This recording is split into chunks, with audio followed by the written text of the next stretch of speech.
আজকের গল্প বিখ্যাত সাহিত্যিক তারাপদ রায়ের লেখা বিশেষজ্ঞ। তারাপদ রায়ের জন্ম হয়েছিল 17ই নভেম্বর 1936 সালে আধুনা বাংলাদেশে। বাংলা সাহিত্যে হালকা হাস্যরসের সাথে পরিমিত তিক্তরস মিশ্রণের পারঙ্গম স্রষ্টা হলেন তিনি। পাশাপাশি তিনি ছিলেন বাংলার প্রসিদ্ধ একজন কবি, ছোট গল্পকার ও প্রাবন্ধিক। শুরু হচ্ছে আজকের গল্প বিশেষজ্ঞ। কণ্ঠে গৌতম। জায়গাটা দীঘার বিখ্যাত সমুদ্র তীরের কাছাকাছি, কাঁথি মহকুমার একটা অজ পাড়াগা। কাঁথির এই অঞ্চলটায় প্রচুর কাজু বাদামের চাষ হয়। বালিতে ঢাকা এই অঞ্চলের এদিকে সেদিকে তাকালেই ছড়িয়ে ছিটিয়ে প্রচুর কাজু গাছ দেখা যায়। আর এই কাজু খুব ভালো জাতের, দামও প্রচুর। কাঁথির এই অঞ্চলের কাজু দিয়ে একটা খুব সুন্দর সন্দেশ তৈরি হয়। সন্দেশটা খেতেও দারুণ। একবার খেলে সে সন্দেশের স্বাদ বেশ কয়েকদিন মুখে লেগে থাকে। তা কাঁথির কাজুর কথা সবাই জানে। দীঘায় বেড়াতে গেলে এই কাজুর প্যাকেট সংগ্রহ করাটাই একটা নেশার মতো হয়ে গেছে। তা একদিন দিল্লি থেকে একজন বিশেষজ্ঞ কাঁথিতে এসছে এখানে কিভাবে কাজু চাষ হচ্ছে, কিভাবে প্রসেসিং হচ্ছে এসব দেখতে। এই বিশেষজ্ঞ দলের প্রধান আবার একজন বাঙালি ভদ্রলোক। তিনি বেশ কিছুদিন হলো আমেরিকা গিয়ে সেখান থেকে কাজু চাষের উপর স্পেশাল ট্রেনিং নিয়ে এসছেন। তা সেই বাঙালি বিশেষজ্ঞ মহাশয় এক শীতের দুপুরে তার লোকজন নিয়ে অনেক খুঁজে খুঁজে সমুদ্রের তীরে কাঁথির সেই গণ্ডগ্রামে এসে পৌঁছল। সেই ঠান্ডার দিনেও খালি গায়ে গাছতলার রোদে বসে গ্রামের একজন চাষি হুঁকো খাচ্ছিল। হঠাৎ তার বাড়ির সামনে এত লোকজন দেখে বেচারা ভয়ে ধড়পড় করে হুঁকো হাতে উঠে দাঁড়াল। তাকে দেখে সে বিশেষজ্ঞ মহাশয় একগাল হেসে চাষির কাছে এগিয়ে গেল। তারপর চাষি যে গাছটার তলায় বসেছিল সেই গাছে নিজের মুখের পাইপটা ঠুকতে ঠুকতে বলল, এই গাছটার গোড়া অক্টোবর মাসের শেষ সপ্তাহে ভালো করে নেড়িয়ে খড়িয়ে দিয়েছিলে তো? কথাটা শুনে চাষি বেশ অবাক হল। তার হাব ভাব দেখে বিশেষজ্ঞ আর কিছু বলবার আগেই একজন এগিয়ে এসে বলল, আরে অক্টোবর মানে আশ্বিন মাস। তবে আশ্বিন মাসে তুমি এই গাছটার গোড়া টোড়াগুলো পরিষ্কার করে দিয়েছিলে তো? আগে না তো, এটার গোড়া টোড়া পরিষ্কার করা হয়নি। তা গাছটার উপরের ডালগুলোতে কোনোদিন ভালো করে পোকা মারার ওষুধ স্প্রে করেছ? চাষির মুখ দেখে বোঝা গেল যে সে 7 জন্মে এরকম কথা শোনেনি। জেরার জবাবে চাষি থতমত খেয়ে বলল, আগে আগে না তো। এই জন্যই তো ভাবছিলাম গাছটার এইরকম অবস্থা কেন। এরপর চাষির দিকে দুপা এগিয়ে গিয়ে বললেন, আরে আর কিছু করুন বা নাই করুন, এই শীতের মধ্যে বৃষ্টির আগে গাছের উপরের পাতাগুলো একবার ভালো করে ছেটে দেবেন তো। একজন সম্পূর্ণ অজানা অচেনা লোকে এরকম ভাব দেখে চাষি বেশ ঘাবড়ে গেল। ভয়ে ভয়ে 4-5 পা পিছিয়ে গিয়ে নিরাপদ দূরত্ব থেকে কোনো রকমে জবাব দিল, আগে না তো। চাষির কথা শুনে বিশেষজ্ঞ মহাশয় মাথায় হাত দিয়ে মাটিতে বসে পড়লেন। তারপর বললেন, এভাবে কেউ কি নিজের সর্বনাশ করে? আমি অবাক হয়ে যাব যদি তুমি এই গাছে 1 কেজির বেশি কাজু বাদাম পাও।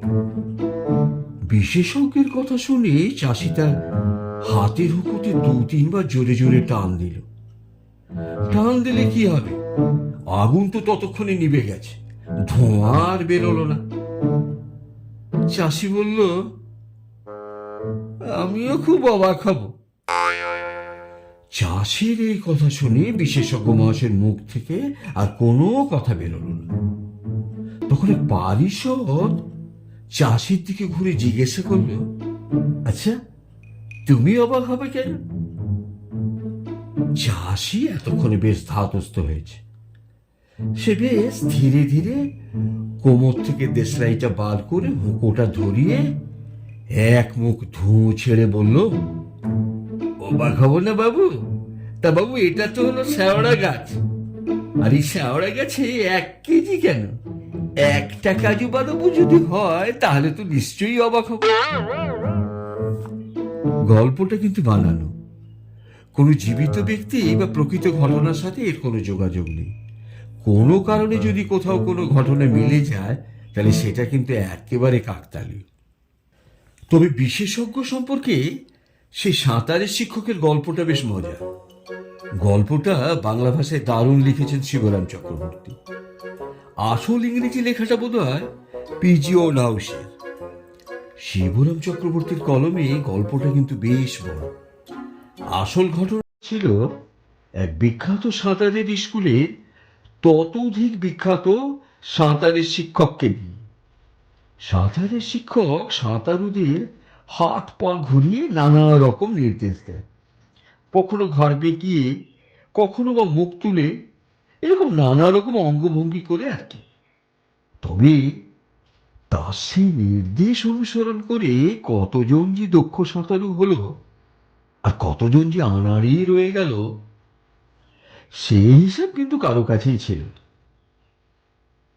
তিনি কিন্তু সবসময় তীর থেকে নির্দেশ দিতেন, জলে নেমে নির্দেশ দিতে কেউ কখনো দেখেনি তাকে।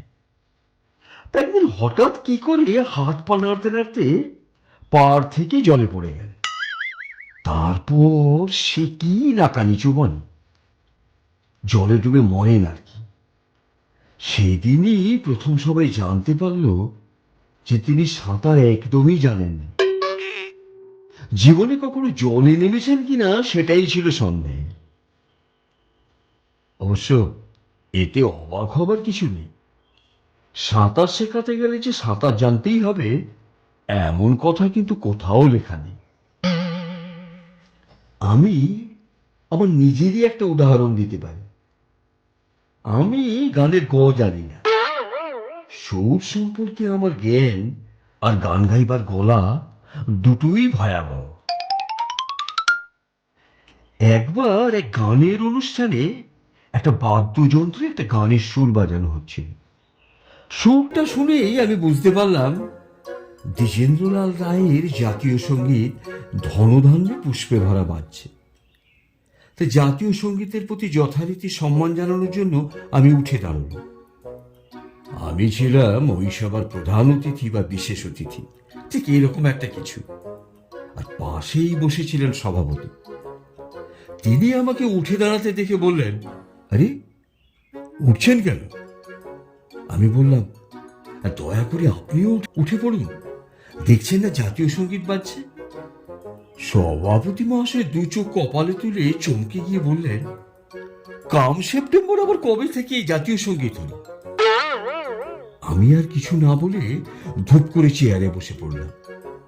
ভাগ্যিস আমাদের কথাবার্তা কেউ শুনতে পায়নি, খুব মজা বেঁচে গেছি সে যাত্রায়। সভাটা ছিল একটা সঙ্গীত বিদ্যালয়ের বার্ষিক উৎসব। আমাকে একজন গান বাজনার বড় সমাজদার ভেবে নিয়ে গেছিল কর্তৃপক্ষ অতিথি করে। তবে সব সময় কর্তৃপক্ষকে দোষ দেওয়া যায় না, এরকম ভুল সব জায়গাতেই হয়। আমরা যাকে কোনো বিষয়ে অথরিটি বলে ধরে নিয়েছি তিনি হয়তো প্রকৃতপক্ষে সে বিষয়ে খুব কমই জানেন। ওই দশচক্রে যেরকম ভগবান ভূত হয় সেরকম আর কি।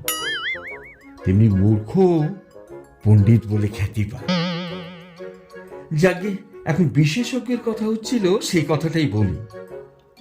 ইংরেজিতে বলে, কোনো একটা বিষয়ে আরো আরো করে জানতে জানতে অবশেষে এভরিথিং অফ নাথিং জানাটাই হলো বিশেষজ্ঞের জীবনের প্রথম স্বপ্ন।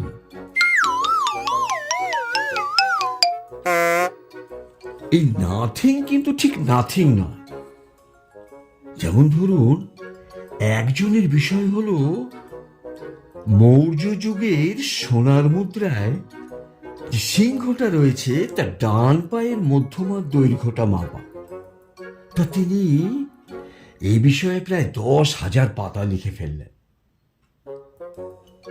তিনি ছিলেন ইতিহাসের লোক, আর ইনারই এক বন্ধু, তিনি হলেন সাহিত্যের লোক। তার বিষয় ছিল শিলাইদহের কুঠিবাড়ির মাঝের ঘরটায় যে বড় জল চৌকিটা রয়েছে, তার পায়ায় যে কালির দাগটা লেগে আছে সেটা কি সোনার তরী কবিতাটা লেখার সময় দোয়া তুলতে গিয়ে লেগে গেছিল, না অন্য কিছু? এর পক্ষে বিপক্ষে তিনিও প্রায় 100 রকম তথ্য সংগ্রহ করেছে। বেশ কিছুদিন হলো শরীরটা ভালো যাচ্ছে না, তাই বাধ্য হয়েই বাড়ির ডাক্তারের কাছে গেলাম।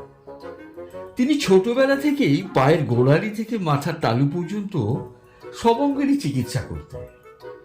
তা তিনি আমার কষ্টের কথা শুনে ভালো করে দেখলেন সব, আর কানে কম শুনছি বলতে বললেন, তুই একবার ওই নাক কান গলার ডাক্তারের কাছে গিয়ে তোর কানটা একবার দেখিয়ে।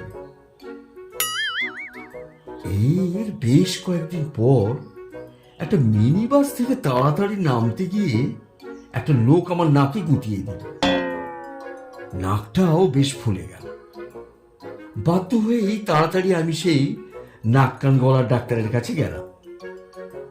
সব দেখে শুনে তিনি বললেন, শোনো, এখন তো আমি শুধু কান দেখছি, আপনি বরং এক কাজ করুন, ডক্টর নাগের কাছে চলে যান, উনি এখন নাক দেখছেন। তড়িঘড়ি করে আমি ডক্টর নাগের কাছে গিয়ে নাকটা দেখালাম।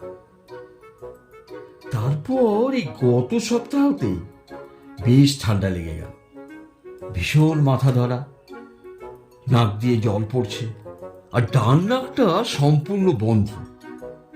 আবার আমি গেলাম ডক্টর নাগের কাছে।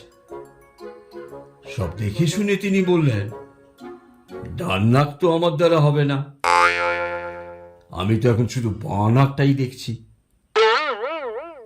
ধূমপান স্বাস্থ্যের পক্ষে ক্ষতিকর। শেষ হলো আজকের গল্প বিশেষজ্ঞ। গল্পটি ভালো লাগলে লাইক, শেয়ার ও সাবস্ক্রাইব করে পাশে থাকা বেল আইকনটি অবশ্যই প্রেস করে দেবেন।